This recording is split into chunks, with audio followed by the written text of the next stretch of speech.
এটা কিসের ডিম চিনতে পারছেন? এটা অ্যাকচুয়ালি হাঁসের ডিম। তো অনেক দিন ধরেই ভাবা হচ্ছিল যে হাঁসের মাংস খাওয়া হবে, আমাদের বাড়ির পোষা হাঁস।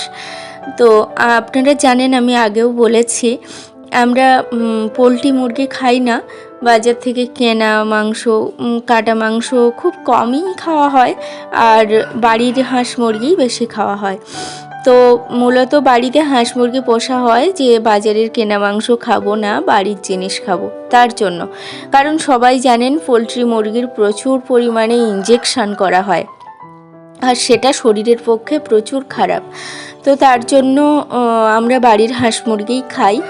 বেশ কয়েকদিন ধরে হাজব্যান্ড বলছিল যে একটু শীতের আমেজে এসেছে, একটু শীত শীত ভাব পড়েছে, সেহেতু হাঁসের মাংস একটা খাওয়াই যেতে পারে। তো এই হাঁসটা সকালে উঠে ড্রেসিং করে দিয়েছে হাজব্যান্ড। এখানে মা মাংসটা কুচিয়ে দিচ্ছে, যেহেতু হাঁসের মাংস না একটু সেদ্ধ হতে সমস্যা হয়, মানে দেরি হয়, ওই জন্য মা ছোট ছোট করে কুচি করে নিচ্ছে। তারপর বটি দিয়ে কেটে নেবে পিস পিস করে। তো মাংসটা কোচানো হয়ে গেছে, এবার বটি দিয়ে পিস পিস করে কেটে নেবে। আর এই হাঁসটা না ডিম পাড়ছিল, অনেক দিন থেকে ডিম পাড়ছিল এই হাঁসটা।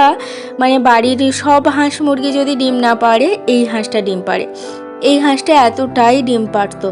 তো যেহেতু ওরও বয়স হয়ে যাচ্ছে, তাই জন্য এই হাঁসটা খাওয়ার সিদ্ধান্ত করা হলো। তো দেখুন, এখানে মাংসটা কাটা হয়ে গেছে। আমি পেঁয়াজ, আলু, আদা, রসুন এগুলো সব ছাড়িয়ে ধুয়ে কেটে নিয়েছি, উচ্ছে কেটে নিয়েছি। এটা মার যেহেতু সুগার, তাই মা একটু তেতো খায়, তাই উচ্ছেটা ওই আটলের যে মাছ পড়েছে না, তোড়া মাছ, তারপর মানে পাঁকাল মাছ বলে যেটা, ওই কই মাছ, চুনো মাছ, এইসব দিয়ে একটু চচ্চড়ি মতো করব। আর এখানে সকালে উঠে দেখছি কিনেছে নিহারে মাছ, তো এই লোটে মাছটার ঝাল করব।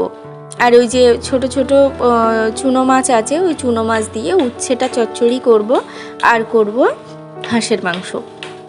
দেখতে থাকুন, আশা করি ভালো লাগবে। আপনারা লোটে মাছ কিভাবে খেতে ভালোবাসেন অবশ্যই কমেন্ট করে জানাবেন। আমার তো লোটে মাছ এইভাবেই ঝাল করলে বেশি ভালো লাগে, খুব ভালো লাগে। মানে মাংসর থেকেও আমি বোধহয় লোটে মাছের তরকারি বেশি ভালোবাসি। আর সেটা যদি হয় আমার হাতের, মানে গর্বের কথা নয়, মানে কোনো তেমন করে বলছি না, তবে লোটে মাছটা যেন আমি নিজে রান্না করলেই আমার সব থেকে বেশি ভালো লাগে।